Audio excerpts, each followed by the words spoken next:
Bonjour à tous et à toutes, c'est DD72 pour quand allez-vous? Moi ça va très bien. Alors aujourd'hui, épisode numéro 3 de ma série d'introduction au Raspberry Pi. Et aujourd'hui, je vais vous présenter deux alternatives au Raspberry Pi. Ça va pas être des alternatives moins chères en fait, c'est des alternatives qui vont être plus chères, mais le prix plus élevé va avoir son lot d'avantages, disons-le ainsi.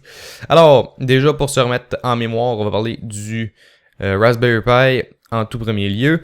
Donc, j'avais déjà dit que le modèle A, faut même pas y penser, c'est de la merde comparé au modèle B. Et depuis que j'ai fait ma vidéo qui parlait de ça, il y a le modèle B+, qui est sorti. Et en fait, rapidement, le modèle B+, comparé au modèle B, il n'y a pas grand-chose de différent. C'est le même processeur, même mémoire vive. On passe d'une carte SD à une carte micro SD. On passe de 2 ports USB à 4 ports USB. Et on part de...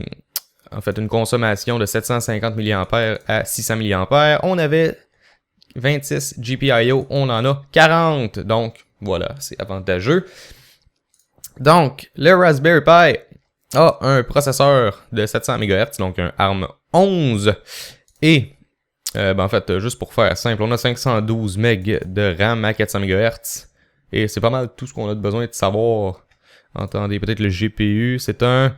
Broadcom Video Core 4 qui permet le décodage de films Full HD. Yeah! De vidéos Full HD plutôt. Ok. Alors maintenant, alternative au Raspberry Pi numéro 1. On a le BeagleBoard Black Edition.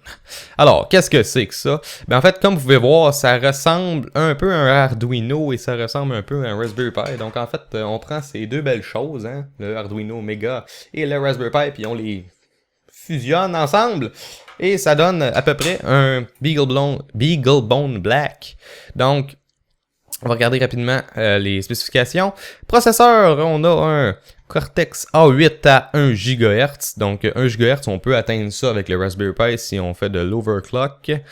Et on a encore une fois 512 MB de RAM. Donc ça, c'est comme le Raspberry Pi. Cette fois-ci, par contre, on a 4 gigaoctets de stockage flash. Donc, on n'est pas obligé d'avoir une carte SD avec le BeagleBone, mais bien sûr, on peut en ajouter une. Mais on n'est pas obligé d'en avoir une pour avoir le système d'exploitation et tout. On peut tout foutre directement sur le BeagleBone. Ensuite, accélération 3D, Neon Floating Point Accelerator, 2 fois PRU 32 bits microcontrôleur. Youpi! Donc ça, c'est super cool. Donc, en fait, c'est un Raspberry Pi un peu plus puissant avec plus de pins GPIO comme un peu sur une Arduino Mega. Et encore une fois, dans les connectivités, on a des ports USB, Ethernet, HDMI et on a 2 fois 46 pin headers, donc ça fait plusieurs pins. C'est excellent. Et question de software, donc le système d'exploitation, on se rappelle que pour le Raspberry Pi, j'ai échappé mon Raspberry Pi. Sur le Raspberry Pi, on se rappelle que c'est tout ce qui tourne sur Linux, dans le fond, des distributions qui sont plus légères, ça va tourner sur le Raspberry Pi, comme Raspbian OS. J'avais fait une liste là, dans ma vidéo, l'épisode 1, vous irez le voir.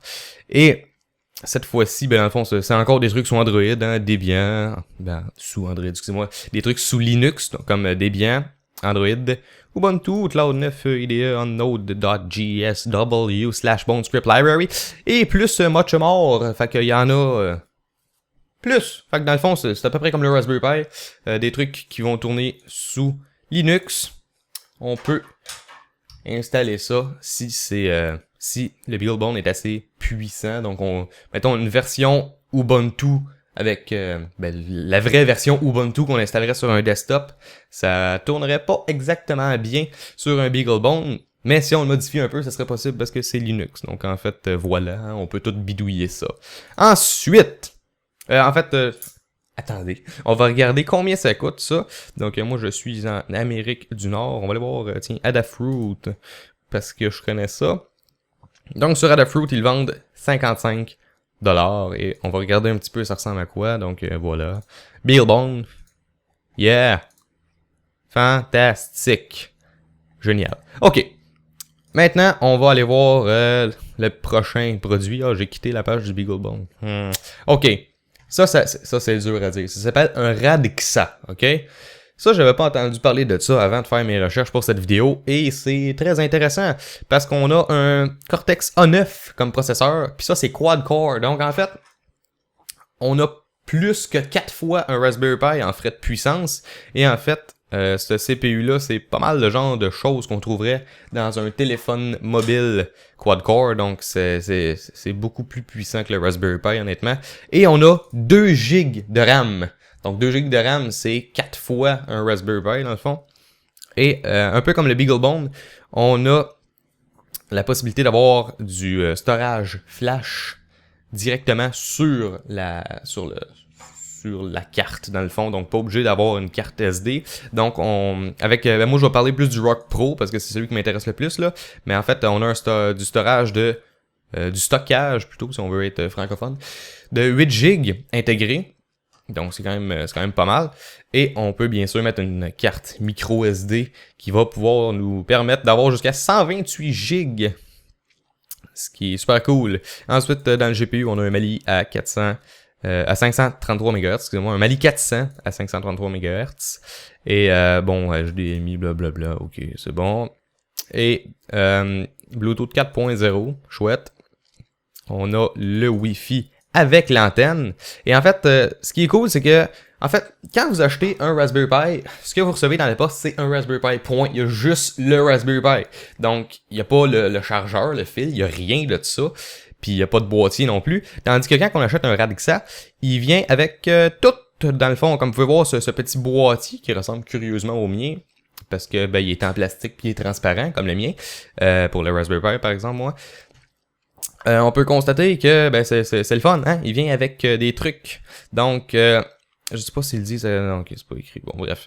Mais c'est ça, là, quand on le reçoit, au moins, on le reçoit pas juste la carte, on reçoit le boîtier, un fil, etc. Donc, quelques petits ajouts comme ça. Donc, encore une fois, quad-core, donc c'est quand même très puissant. Et ce qui est particulier, c'est qu'on peut avoir du dual boot entre Android et Ubuntu.